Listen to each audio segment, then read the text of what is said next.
sommes arrêtés à 45 km à l'ouest de Houston, un petit peu au milieu de nulle part, hein, comme c'est souvent le cas au Texas, à côté de l'autoroute, chez celui qui est devenu le plus gros préparateur des États-Unis. Son nom, Hennessy.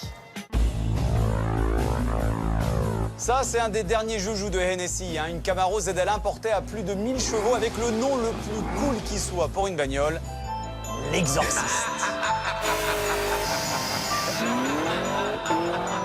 C'est John Hennessy qui a fondé la compagnie en 1991 et il s'est spécialisé dans l'amélioration mécanique des voitures américaines. Alors, il y a de la Challenger, il y a de la Cadillac, mais les temps changent. Il y a donc de plus en plus de SUV comme cette Escalade et évidemment, nous sommes au Texas, faut pas l'oublier, des pick-up.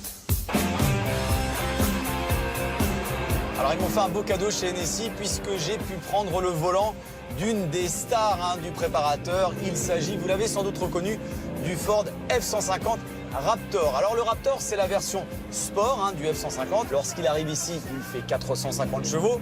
Lorsqu'il sort d'ici, il en fait 600 avec une suspension améliorée, des freins améliorés également, un package off-road qui est juste magnifique. Alors c'est un petit peu difficile à prendre en main parce que tout le poids est à l'avant. En plus, il y a des énormes pneus de 4x4 dessus, donc c'est un petit peu particulier, mais à mon avis, quand on le prend un petit peu en main, il y a de quoi rigoler.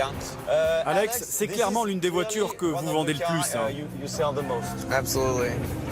Absolument. On fait de grosses ventes avec le Raptor. On propose en plus différents packages. Le package Raptor 600 Off-Road est d'ailleurs notre meilleure vente. C'est une très belle voiture, le son est fantastique et il est très rapide pour un pick-up.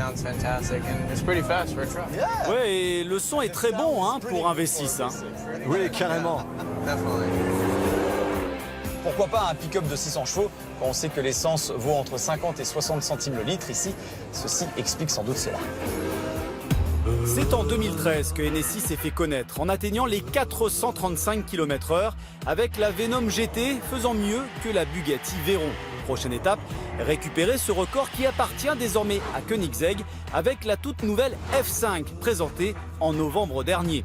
La F5, c'est 1650 chevaux pour seulement 1360 kg. Elle pourra sans doute dépasser la barre des 300 miles à l'heure, soit 483 km/h. Et maintenant, du coup, vous avez une date pour ce record ? Oui, on a un programme bien précis, mais vous comprendrez que je ne peux pas trop en parler. Ce que je peux vous dire, c'est que la voiture se comporte bien et que ses progrès sont fantastiques.